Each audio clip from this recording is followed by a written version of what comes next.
ये टेम्पल फिलहाल ट्रेंडिंग है इंस्टाग्राम पर। बहुत सारे लोग जो कंटेंट क्रिएट कर रहे हैं या फिर मोटो व्लॉगर्स है, ये इस टेम्पल को विजिट कर रहे हैं। आज इस व्लॉग में मैं भी यहाँ पे विजिट करके यहाँ की ज्योग्राफी समझूंगा, यहाँ की हिस्ट्री को समझने की कोशिश करूंगा। ये टेम्पल सिर्फ इतना ही नहीं है कि ये साल भर डैम के अंदर पानी के नीचे होता है, it is more than that. तो मैं निकला अपनी गड्डी लेके और गड्डी निकालने के बाद दोस्तों को गाड़ी में लिया और फिर पता चला ये जो डिस्टेंस है ये अप्रोक्सीमेटली मुंबई से 134 किलोमीटर्स की दूरी पे, और इसीलिए सोचा पेट्रोल भर देता हूँ। रिफ्यूल करने के लिए हमेशा की तरह मैं अपने फेवरेट शेल के पेट्रोल पंप पे गया एंड रिफ्यूल किया। एडेड कुछ सर्विसेज भी मिले एंड देन मिसिंग लिंक के ऊपर से निकलते हुए हम पहुंचे वागेश्वर। वागेश्वर के एरिया के पास एक और होटल है जहां पे मैं पहले गया था और वहां पे मैं रहा हूँ। तो ये इलाका वैसे तो मुझे मालूम था पर यहाँ पर कभी आना नहीं हुआ था। वागेश्वर में पहुंचते ही एक छोटा सा रास्ता मेन रोड से होते हुए डैम की तरफ जाता है और हम थोड़ा सा ऑफ रोडिंग करके इस टेम्पल के पास पहुंच जाते हैं। ये है वागेश्वर टेम्पल।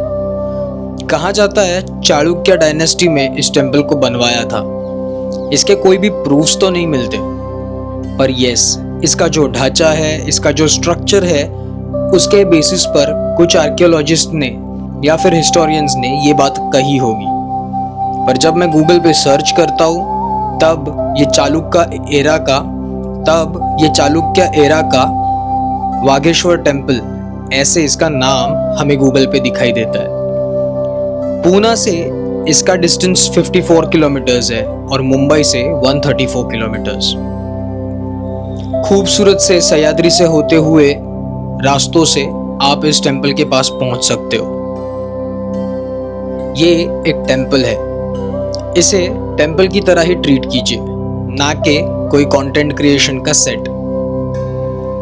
जब मैंने यहाँ से कुछ ड्रोन फुटेजेस लिए तब मैंने देखा कि ये जो टेम्पल है ये पुराने ज़माने में एक जंगल के बीचों बीच हुआ होगा, क्योंकि आज भी अगर जो सह्याद्री हम आजू बाजू में देखते हैं इस टेम्पल के, वहाँ पर घना जंगल हमें नजर आता है।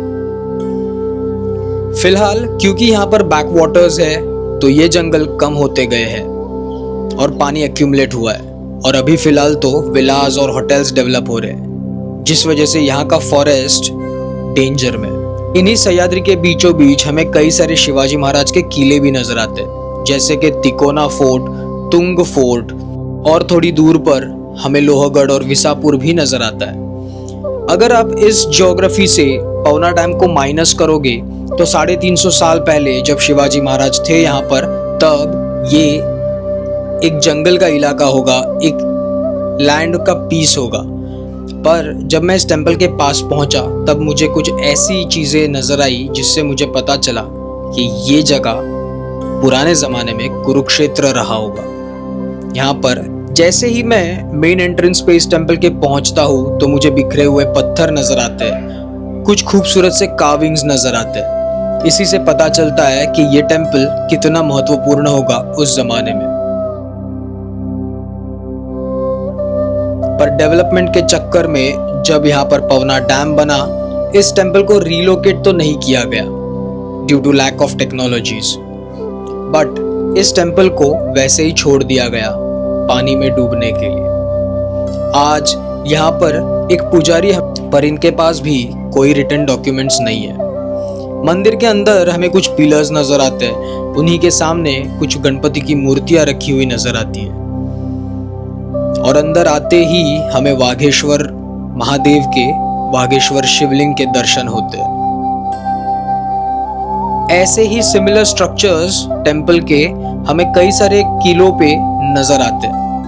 लेट इट बी महाबलेश्वर के टेम्पल्स, ये सब के सब बेसॉल्ट रॉक में बने हुए हैं और इनका कंस्ट्रक्शन का टेक्निक सिमिलर ही है, लॉक एंड की स्ट्रक्चर, या फिर जिसे मेल एंड फीमेल स्ट्रक्चर्स भी कहते हैं। इन पत्थरों को सीमेंटिंग एजेंट के थ्रू तो अधेयर किया ही है, पर साथ ही साथ में लॉक एंड की मॉडल भी इसमें यूज किया है, जिस वजह से मल्टीपल अर्थक्वेक्स भी ये टेम्पल्स सह सकते हैं। वागेश्वर महादेव एक जमाने में बहुत बड़ा टेम्पल रहा होगा बिफोर 1973। मंदिर के बाहर की ओर हमें कई सारे ऐसे शिल्प नजर आते हैं, स्ट्रक्चर्स नजर आते हैं। लोग इनके आजू बाजू में खेलते हैं, पत्थर को एक दूसरे के ऊपर रख कर कोई टॉवर्स बनाते हैं तो कोई लगोरी जैसे पत्थर के फॉर्मेशंस बनाते हैं। पर आप अगर इन्हें ध्यान से देखते हो तो ये वो स्ट्रक्चर्स है जो यहाँ के पूर्वजों को डेडिकेट किए गए हैं। ये समाधि है या फिर वीरगढ़ जिसे मराठी में कहते हैं, इंग्लिश में जिन्हें हीरो स्टोन्स कहते हैं। क्योंकि पानी का फोर्स इतना है कि यहाँ के लॉक एंड की स्ट्रक्चर्स अभी डिसमेंटल होने लगे हैं और इसीलिए सारे पत्थर यहाँ पर बिखरे हुए हमें नजर आते। जब हम गौर से इस ज्योग्राफी को देखते हैं तो आजू बाजू में दिखने वाले किले जैसे कि लोहगढ़, विसापुर, तुंग, तिकोना और ये बीच का एरिया जहाँ पर आज हमें पवना डैम नजर आता है, ये एक जमाने में रणांगण या फिर कुरुक्षेत्र हुआ होगा और इसीलिए यहाँ पर हमें कई सारी समाधियां देखने मिलती है। इस टेंपल के पास गांव से लगके एक काल भैरव का टेंपल भी है। इस टेंपल के अंदर मराठा एम्पायर से जुड़ा हुआ एक बड़ा सा सबूत हमें नजर आता है। ऐसे कई सारे सबूत महाराष्ट्र में बिखरे हुए हैं, उन्हीं में से ये एक है। चिमाजी अप्पा जो बाजीराव पेशवा के छोटे भाई थे, इनका टेन्योर था 1707 से लेके 1740 तक और इन्होंने एक्सटेंसिव लड़ाइयाँ लड़ी थी पोर्चुगीजों के खिलाफ। Let it be from Vasai, थाना, पालघर। और वहां पर जब पोर्चुगीजों को उन्होंने हराया तो उनके चर्चेस के बेल्स यहाँ पर मंदिरों में अर्पण किए गए और उन्हीं में से ये एक बेल है।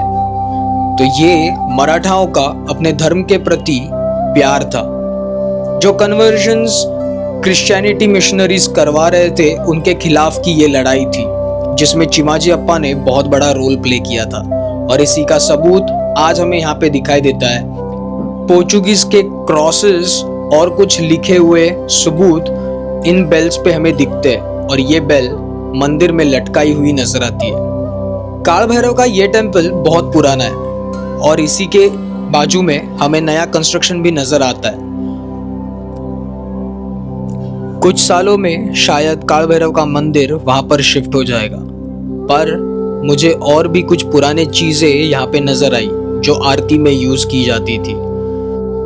काल भैरव का ये टेम्पल काफी पुराना होगा, जैसे कि हमने जो अभी देखा वागेश्वर, वैसे ही पुराने गांव में महादेव, काल भैरव, इनके मंदिर हमें ज्यादातर नजर आते थे। तो ये था वागेश्वर मंदिर के ऊपर व्लॉग। मैंने ट्रैवल किया है, यहाँ तक एक्सपीरियंस किया है और मैं चाहूँगा कि आप भी आइए, क्योंकि पूरे साल में सिर्फ ये 2 से 3 महीने ही एक्सेसिबल होता है। उसके बाद हमारा ये प्राचीन इतिहास हमें विटनेस करने नहीं। अब समय हो चुका था मुंबई की तरफ जाने का और तभी मुझे एक एक्सीडेंट नजर आया। बस इतना ही कहूँगा कि अगर आप ड्राइव करते हो तो ड्राइव सेफ, कोई गलती मत कीजिए, क्योंकि आपके गलतियों की वजह से दूसरों को भी भुगतना पड़ सकता है। सो ऐसे एक्सीडेंट्स को अवॉइड कीजिए। Follow the traffic rules, follow the highway rules. और फिर घर जाने से पहले मैं गया मोरबे डैम के पास, जहाँ पर मैंने बहुत खूबसूरत सा सनसेट विटनेस किया। मिलते हैं नए व्लॉग के साथ, नए एक्सपीरियंस के साथ। तब तक के लिए हमेशा की तरह जय शंभूराजे, जय शिवराय।